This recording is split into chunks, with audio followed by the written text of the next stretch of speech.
صبح ابراہیم نے خدا کی راہ میں بہت سی بکریاں قربان کی۔ دوسری رات خواب میں پھر یہی ندا آئی کہ اے ابراہیم خدا کی راہ میں قربانی کرو۔ صبح پھر ابراہیم نے بہت سی گائے بھینس اور بکریوں کی قربانی کی۔ تیسری رات پھر خواب آیا تو آپ نے بہت سے اونٹوں کی قربانی کی۔ اسی طرح 8 رات آپ کو یہی خواب آتا رہا اور آپ قربانی کرتے رہے۔ 8 رات تک سلسلہ جاری رہا۔ 9ویں رات آپ کو حکم ملا اپنے پیارے لخت جگر کی قربانی کرو۔ آپ نے خواب میں دیکھا کہ آپ اپنے ہاتھوں سے حضرت اسماعیل کو ذبح کر رہے ہیں۔ آپ نے یقین کر لیا کہ حکم خداوندی ہے جس کی تعمیر ضروری ہے۔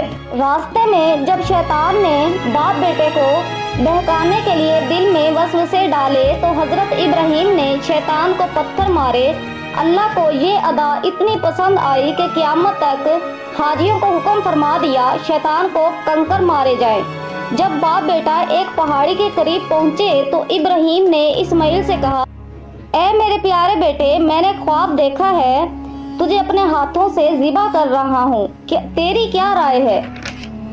بیٹے نے کہا، ابا جان، اگر یہ اللہ کا حکم ہے تو آپ مجھے فرما بردار پائیں گے۔ باپ نے بیٹے کو لٹا دیا۔ اسماعیل نے باپ سے کہا، ابا جان، میرے ہاتھ پاؤں باندھ دیجئے تاکہ میرے خون کے قطرے آپ کے کپڑوں تک نہ پہنچے۔ اپنی آنکھوں پر پٹی باندھ لیجئے تاکہ مجھے تڑپتا دیکھ کر آپ کو تکلیف نہ ہو۔ حضرت ابراہیم نے حضرت اسماعیل کو ایک پتھر پر لٹا دیا۔ حضرت ابراہیم نے بار بار گلے پر چھری چلائی تو وہ کند ہو گئی۔ ابراہیم نے چھری کو پتھر پر دے مارا تو پتھر کے 2 ٹکڑے ہو گئے۔ ابراہیم نے چھری سے کہا، کیا وجہ ہے؟ اتنے نازک گلے کو نہیں کاٹتی؟ چھری پکار اٹھی، جب آپ کو آگ میں ڈالا گیا تو آگ کیوں ٹھنڈی ہو گئی؟ حضرت ابراہیم نے کہا، کیونکہ حکم خداوندی تھا۔ چھری بولی، آگ کو تو ایک بار حکم ملا تھا، مجھے تو 70 بار حکم دیا گیا ہے کہ حضرت اسماعیل کے گلے کو نہیں کاٹنا۔ حضرت جبرائیل جنت سے ایک مینڈا لے کر حاضر ہوئے۔ حضرت اسماعیل کو اٹھا لیا اور مینڈا ذبح کر دیا گیا۔ اللہ کی طرف سے آواز آئی، اے ابراہیم، تیری قربانی قبول ہو گئی ہے۔ اللہ نے اس قربانی کو قیامت تک زندہ رکھا ہے۔ ہم مسلمان ہر سال حضرت ابراہیم اور حضرت اسماعیل کی یاد میں اور اللہ کے حکم سے اسے ادا کرتے ہیں۔ ان الحمد والنعمت لك والملك لا شريك لك لبيك اللهم لبيك لبيك لا شريك لك لبيك ان الحمد والنعمة لك والملك لا شريك لك لبيك اللهم لبيك لبيك لا شريك لك لبيك لبيك الحمد والنعمة لك والملك لا شريك لبيك اللهم لبيك لبيك لا شريك لك لبيك